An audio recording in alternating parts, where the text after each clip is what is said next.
বাঁধবে এবার বেজায় গন্ডগোল, বাঁধবে এবার বেজায় গন্ডগোল। বাটুল বিচ্ছু দুটো ঢালবে মাথায় ভোল, বাটুল বিচ্ছু দুটো ঢালবে মাথায় ভোল।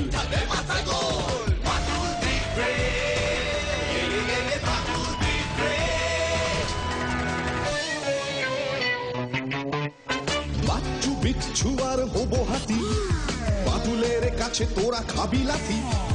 বাচ্চু বিচ্ছু আর হবো হাতি, বাটুলের কাছে তোরা খাবি লাথি। ছুটে গিয়ে তেরে ফুড়ে খুশি মেরে মুড়ে করে দেবে রোল রোল রোল। বাচ্চু বিচ্ছু ওরে ফাটবে এবার ঢোল, বাচ্চু বিচ্ছু ওরে ফাটবে এবার ঢোল। বাটুল দি গ্রেট, বাটুল দি গ্রেট।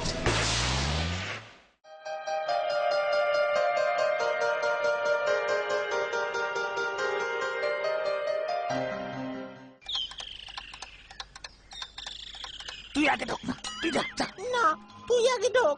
খালি আমাকে কেস খাওয়ানোর ধান্দা। তুই ঢোক, তুই ঢোক। প্ল্যানটা তো তোর। তোর বুঝি এতে কোনো ইচ্ছাই নেই, ঠিক আছে? প্ল্যানটা যদি কাপে কাপে লেগে যায় না, তখন তোকে আমি খোপে ভরে রাখবো। আমি ঢুকছি। বাটুলদা, বাটুলদা গো। ঢুকে পড়। বাটুলদা, তুমি শার্লক হোমস পড়ছো? গোয়েন্দা, বিশ্ববিখ্যাত, বিশাল। তাও আমাদের বাটুলদার কাছে নস্যি। বাজে কথা না বলে আসল কথাটা বলে ফেল। আসল কথা বললাম না বাচ্চু, বললাম তো তোকে আসল কথাটা বলে ফেল। বলে ফেল তুই, বলে ফেল, বলে ফেল। বল না, বল না, আসল কথাটা বল না। বাটুল্লা তো বললো বলতে, বল বল। মানে বাটুলদা, তুমি শার্লক হোমস পড়ছো হঠাৎ? দেখছিলাম লোকজন আমাকে তো মাঝে মাঝে এখন গোয়েন্দা বলে, তা গোয়েন্দাগিরি ব্যাপারটা কি? তা কি দেখলে? কিছুই না, গোয়েন্দার গল্প নেহাতি হিসেব মেলানোর খেলা। অপরাধ হবে, ক্লু পাওয়া যাবেই, তারপর সেই সূত্র ধরে অপরাধী ধরা পড়বে, গল্প শেষ হবে। সবটা যেন কেমন সাজানো। ঠিকই বলেছো গো। আর তোমাকে তো প্রত্যেকটা মুহূর্তে কঠিন বাস্তবের সঙ্গে লড়তে হয়, বলো? সেখানে বুদ্ধি আর শক্তি দুটোরই প্রয়োজন। আমি কোনো গোয়েন্দা টোয়েন্দা নই রে।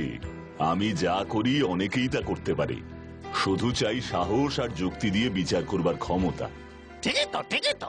সাহস চাই, সাহস। সাহস করে আসল কথাটা বলেই ফেল না বাচ্চু। কি কথা? মানে বিচ্ছু বলছিল আমাদের বাড়িতে যদি একটা টিভি থাকতো। টিভি? কেন? খেলা টেলা থাকলে ভাড়া করে টিভি এনেই তো বেশ দেখছি। আর কিসের জন্য? মানে দেশের খবর, দেশের খবর এসব তো জানতে হবে, তাহলে তো জ্ঞান বুদ্ধি সব বাড়বে, তাই না বাটুলদা? পড়ার বই ভালো করে মন দিয়ে পড়ে জ্ঞান বুদ্ধি বাড়ানোর চেষ্টা কর, ওসব মাথাতেও আনবি না। দেখেছিস বাচ্চু, বলেছিলাম না ওসব মাথাতেও আনবি না, শুধু শুধু মাথাতে আনলি চাপ পড়লো। কি টিভির কথা আমি বলেছিলাম তোকে? দেখ তো বাচ্চু, কে এলো আবার? হ্যাঁ বাটুলদা, দেখছি।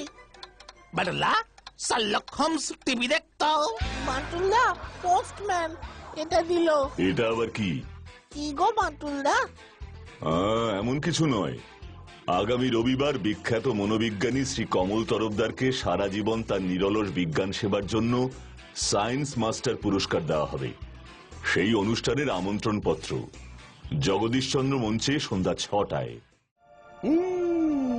গিলি গিলি গিলি গিলি গিলি গিলি গিলি ওকাস ফোকাস ওকাস ফোকাস ভ্যানিশ ভ্যানিশ। বাবা, কয়েনটা ভ্যানিশ হয়ে গেল। এই যে বস,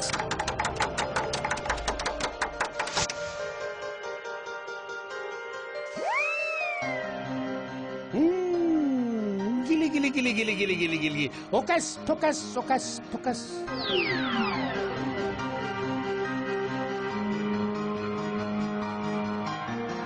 আয়া পড়ছে, বিচ্ছুদার কান থেকে পয়সা বাইর হইছে।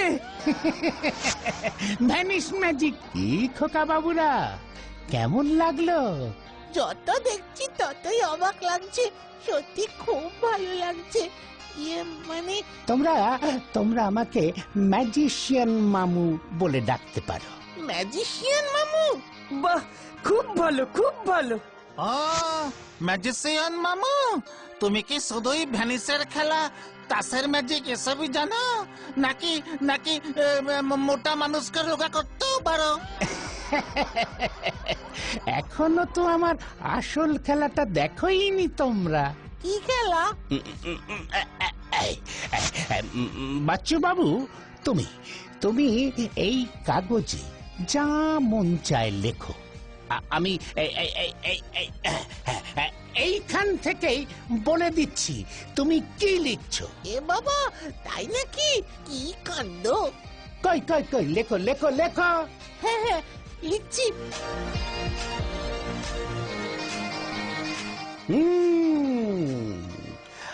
Our Batulda is the great. ইয়ে, একদম ঠিক। ফ্যান্টাস্টিক।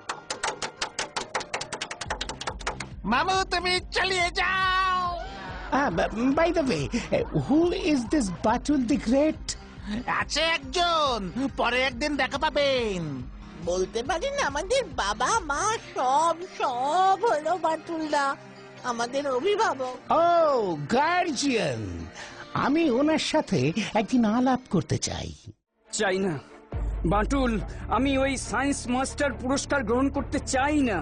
ওই পুরস্কার পাওয়ার যোগ্য আমি নই। কেন কেন বলছেন এসব ডক্টর তরফদার? মনোবিজ্ঞানের যে বিষয় নিয়ে আমি গবেষণা করেছিলাম, সেই গবেষণার কাজ আমার শেষ হয়ে গিয়েছিল আজ থেকে প্রায় 11 বছর আগেই। গবেষণা করে আমি প্রথম এমন এক পদ্ধতি আবিষ্কার করি যার সাহায্যে মানুষের মুখ এবং চোখ দেখেই সেই মানুষের মনের অবস্থা বলে দেওয়া যায়। আমরা সে কথা খবরের কাগজে পড়েছি ডক্টর তরফদার, আর তার ফলে আমরা সহজেই এখন অপরাধীদের মনের অবস্থা বুঝতে পারবো। চিকিৎসা বিজ্ঞানে মনোরোগের চিকিৎসারও এক নতুন দিগন্ত খুলে দিয়েছে আপনার এই আবিষ্কার। আমরা তো সেসবই আলোচনা করছিলাম। 11 বছর আগেই আমার এই আবিষ্কারের কাজ সম্পন্ন হয়ে গিয়েছিল। তাহলে এতদিন পর সবাইকে জানালেন, 11টা বছর অপেক্ষা করলেন কেন? সে অনেক বড় ইতিহাস বাটুল। দীর্ঘদিনের আমার এই গবেষণার যাবতীয় ফলাফল সব আমি লিখে রাখতাম একটা খাতায়। মানুষের মন নিয়ে গবেষণা করি, তাই মানুষের মনে কি লুকিয়ে রয়েছে তা আমি বেশ ভালোই বুঝতে পারি। সেইভাবেই আমি আমার অ্যাসিস্ট্যান্ট রাজেনের মনের ভেতর লুকোনো লোভ ধরে ফেলি। আপনার অ্যাসিস্ট্যান্ট রাজেনের মনে লুকোনো লোভ? স্ট্রেঞ্জ। রাজেন ছেলেটি প্রথমে বেশ ভালোই ছিল, সারাদিন আমার সঙ্গে থাকতো, আমাকে হেল্প করত। আমার ওই প্রচুর বইয়ের প্রতিটি ছিল ওর নখদর্পণে। যখন যে বইটি আমার চাই তৎক্ষণাৎ সেটি আমাকে আলমারি থেকে বার করে এনে দিত। আমি বড় নির্ভর করতাম ওর ওপর। আমি যখন গবেষণাপত্র মন দিয়ে লিখতাম, ও চুপটি করে বসে থাকতো আমার সামনে। আমার ইঙ্গিতেই ও বুঝে যেত আমার কি চাই।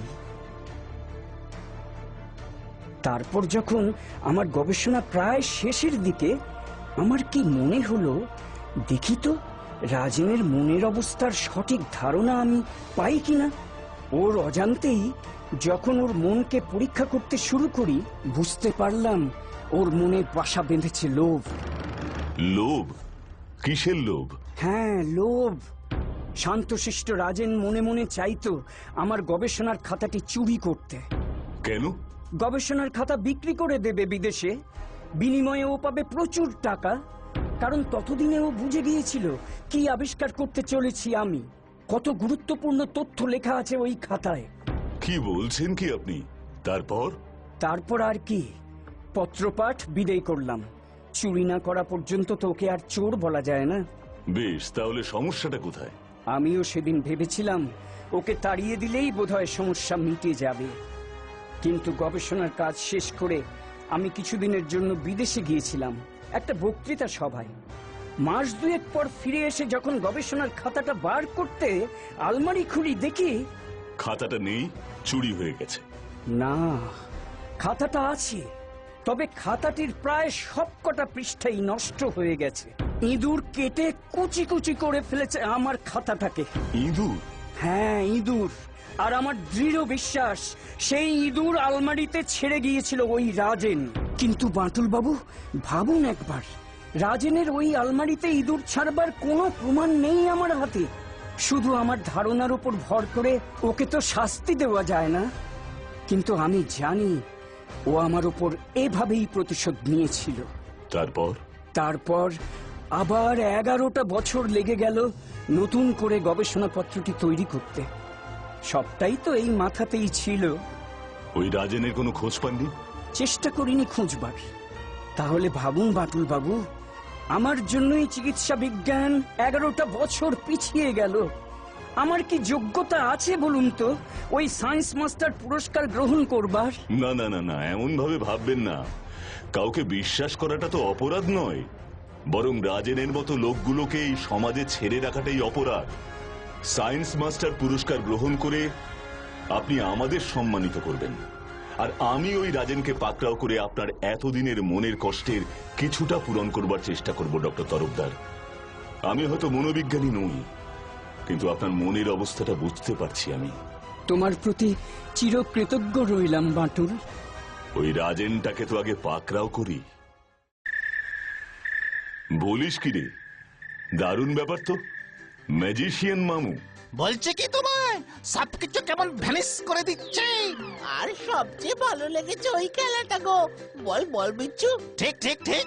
বাঁটুলদা লুকিয়ে মানে ও দেখতে পাবে না এমন ভাবে যা কিছু লিখবে, দেখবে না দেখেই বলে দিচ্ছে সব একেবারে ঠিকঠাক। পর্যবেক্ষণ শক্তি, হাত ঘোরানো, এটাও একটা ট্রিক। ও তোকে লিখতে দেখছে, কি লিখছিস সেটা দেখছে না। হ্যাঁ ঠিক। আর লিখবার ধরন বা কায়দা ভালো করে পর্যবেক্ষণ করলে বোঝা যায় কি লেখা হচ্ছে। ওরে বাস, ম্যাজিকও একটা বিজ্ঞান, বিজ্ঞান সমৃদ্ধ কৌশল, কোনো ভোজবাজি না রে। যাই বলো না কেন, ব্যাপারটা কিন্তু বেশ ইন্টারেস্টিং, খুব মজার গো। একদিন তোদের ওই ম্যাজিক মামুকে বাড়িতে নিয়ে আয়, আমি ওর ম্যাজিক দেখি। ভেরি গুড প্ল্যান, কালকেই বলবো। ম্যাজিক শো, ইয়ে!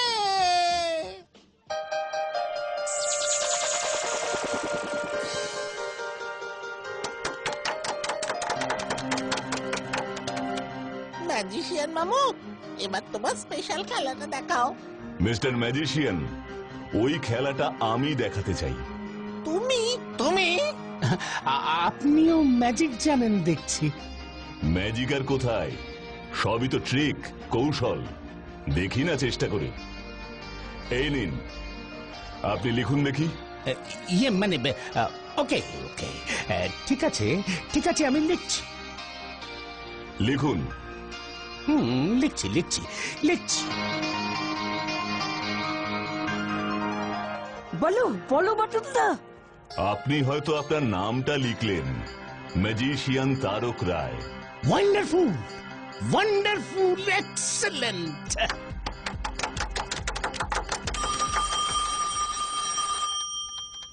কে আবার ফোন করলো?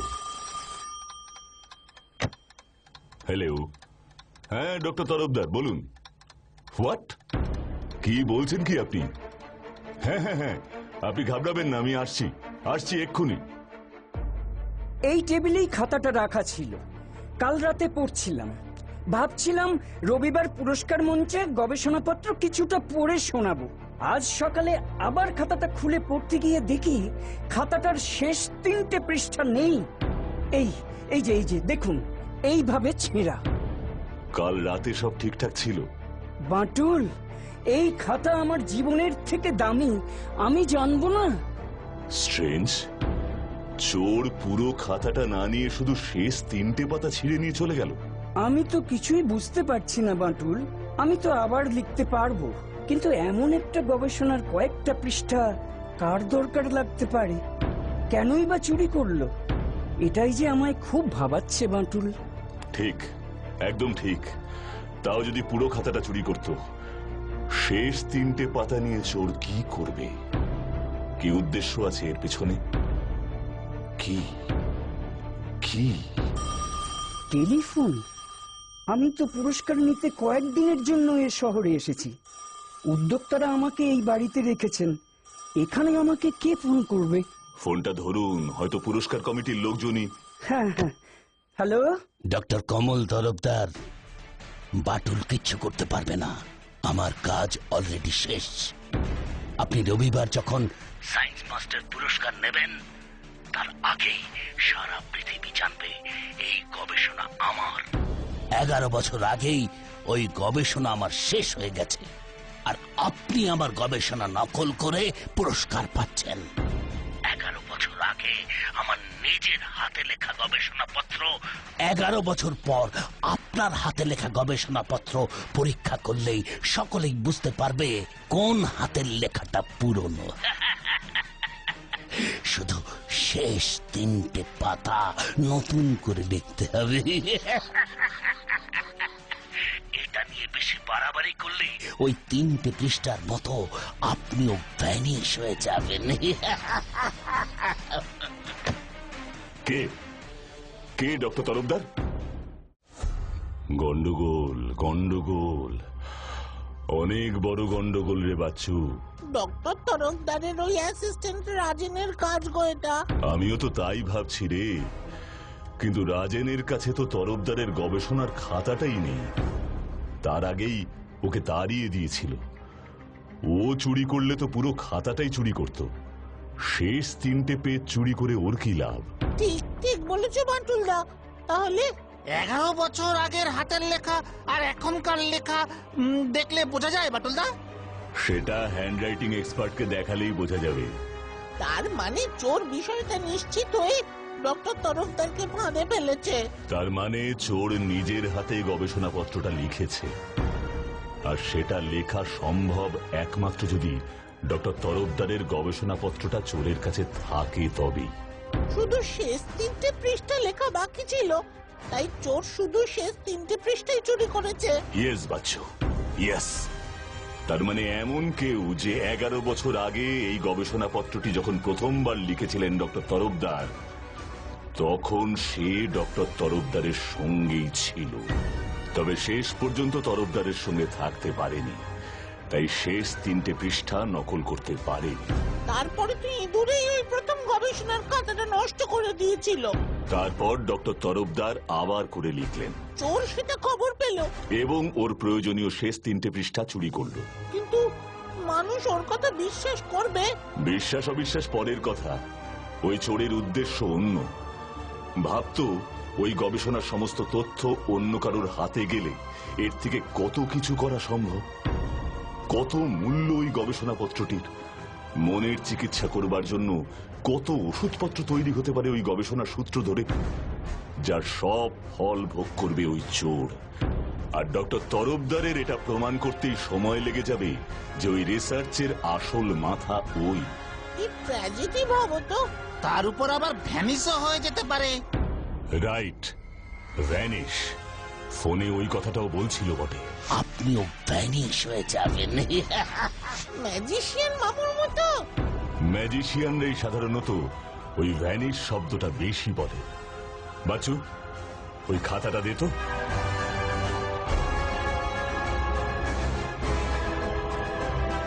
ম্যাজিশিয়ান তারক রে।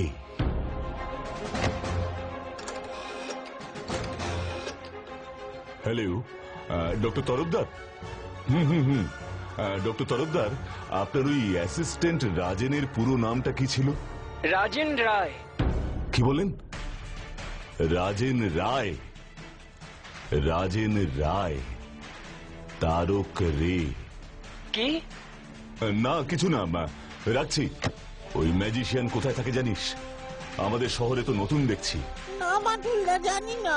পার্কে আলাপ হয়েছিল, বললো জগদীশ মঞ্চে রবিবার ওর ম্যাজিক শো আছে। হোয়াট?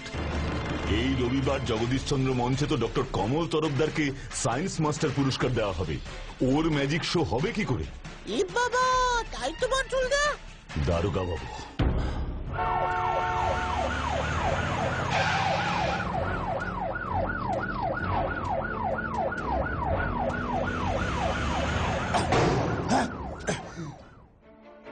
কি মিস্টার রাজেন রায় ওরফে ম্যাজিশিয়ান তারক রে মহাশয়, খেলাটা যে শেষ করতে পারলেন না, এসবের মানে কি?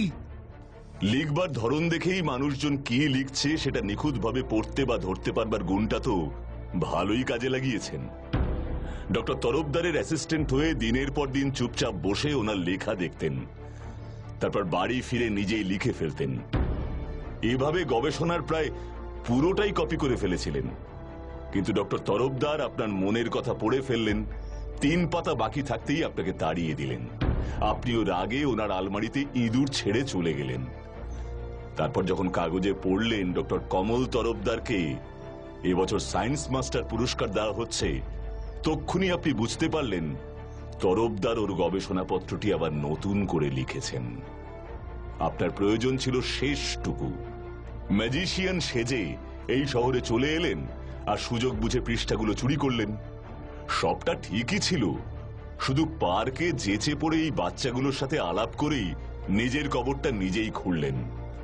ওদের সাথে যে আমার মতো একটা লোক জড়িত সেটা জানতেন না।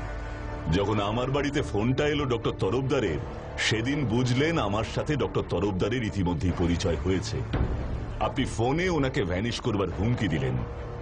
আবারও একটা ভুল করলেন। রাজেন বাবু, নিজের নামের পদবী রয়কে রে লিখলেই সবকিছু লুকোনো যায়?